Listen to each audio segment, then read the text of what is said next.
रावण ने जब यह सुना कि समुद्र पर पुल बंध गया है और राम की सेना पार कर लंका में पहुंच चुकी है, तो उसको बड़ा विस्मय और भय हुआ।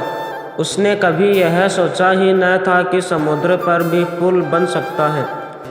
अब उसने राम की सेना का बल जानना चाहा। शुक और सारण नाम के चतुर मंत्रियों को बुलाकर उसने कहा, राम की सेना में जाकर गुप्त रूप से बातरों के बल का पता लगाओ। शुक और सारण बड़े माया जानते थे। बंदर बनकर वे राम की सेना में घुस गए और सावधानी से सब जगह देखने लगे, हर बात का पता लगाने लगे। अति उतंग गिरे पादप लीलही लेही उठाडई, आनी देही नल नीलही चरही ते सेतु बनाई। उन्होंने देखा कि राम की सेना ने सारा सुबेल पर्वत ढक लिया। उसके अलावा सेना से चली ही आ रही है। शुक सारण आंख बचाकर देख रहे थे, जिससे उन्हें कोई पहचान न पाए, पर विभीषण को वे धोखा न दे सके। विभीषण ने ताड़ लिया कि वे कौन है। उन्हें पकड़वाकर वे राम के पास गए। पूछने पर उन्होंने राम को बता दिया कि हम रावण के गुप्तचर हैं। शुक और सारण हमारा नाम है, हम वानर सेना का भेद लेने आए हैं। राम मुस्कुराकर बोले, भेद ले चुके या अभी और कुछ लेना है? कुछ पूछना चाहो तो पूछ भी लो, और खुद देखना चाहो तो विभीषण तुम्हें दिखा भी देंगे। जब लंका लौटकर जाओ तो अपने स्वामी से कहना कि जिस बल पर सीता को चोरी से ले गया है, उस बल को अब दिखाई।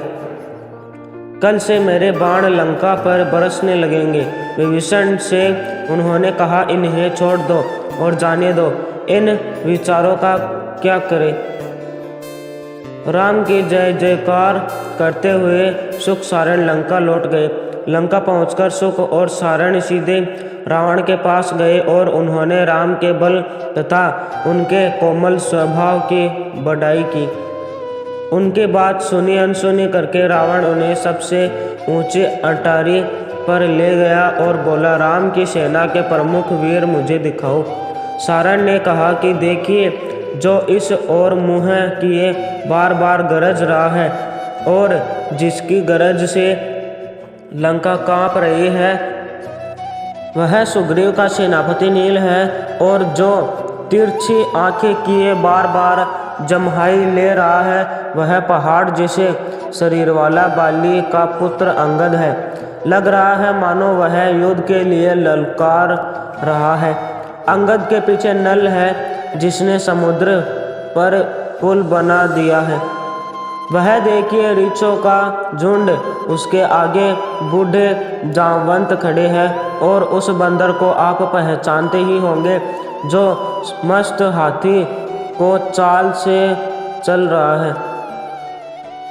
लंका जलाने वाला वह केसरी पुत्र हनुमान, उसके समीप ही महाधनुर्धर राम है, जिनकी पत्नी को आप ले आए हैं।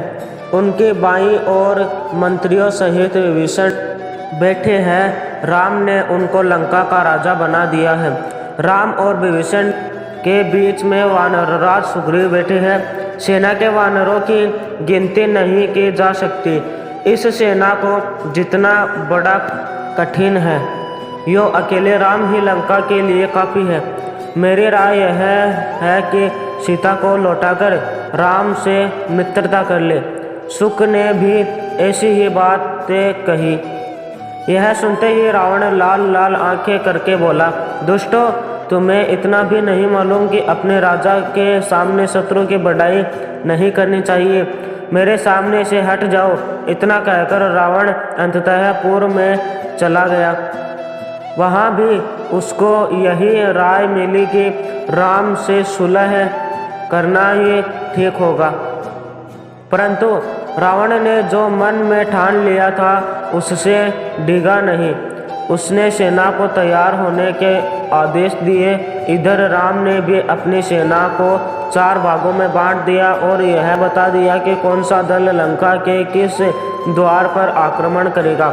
उन्होंने यह भी कहा कि लक्ष्मण और मैं तथा विभीषण और उनके मंत्री मानव रूप में रहेंगे, शेष सब वानर के बने में ही युद्ध करेंगे। सुबेल पर्वत पर चढ़कर राम उस रात लंका का निरीक्षण करते रहे। सवेरा होते ही उन्होंने लंका को चारों ओर से घेरने का आदेश दिया। बंदरों के सिंहनाद से दिशाएं गूंज गई। राजनीति पर विचार करके राम ने अंगद को बुलाकर कहा कि युद्ध शुरू करने के पहले सुलह का अंतिम प्रयास कर लिया जाए।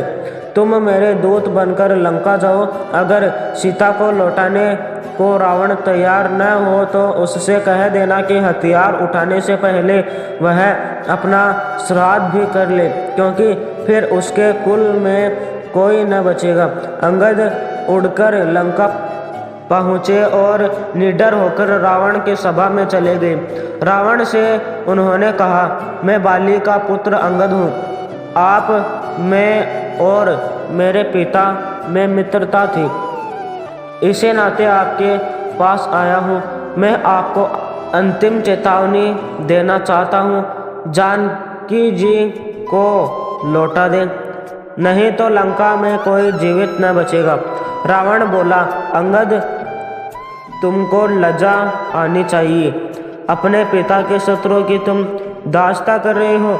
मेरे मित्र के तुम पुत्र हो तो आओ मेरी ओर आकर अपने पिता की मृत्यु का बदला लो। इतना सुनते ही अंगद को बहुत क्रोध आया और उन्होंने रावण से बहुत बुरा भला कहा। रावण ने आज्ञा दी, राक्षस वीरों, इस गृहस्थ वानर को पकड़कर मार डालो। 4-5 राक्षस अंगद की ओर झपटे। अंगद ने उनको पकड़कर मसल दिया। इसके बाद वे रावण के महल पर कूदकर चढ़ गए। महल के कंगूरों को ढाकर वह आकाश मार्ग से ही राम के पास पहुंच गए। अंगद के पहुंचते ही राम दल ने लंका के चारों द्वारों पर चढ़ाई कर दी। वीडियो अच्छा लगा हो तो लाइक करें, सब्सक्राइब करें और अपने दोस्तों में शेयर करें।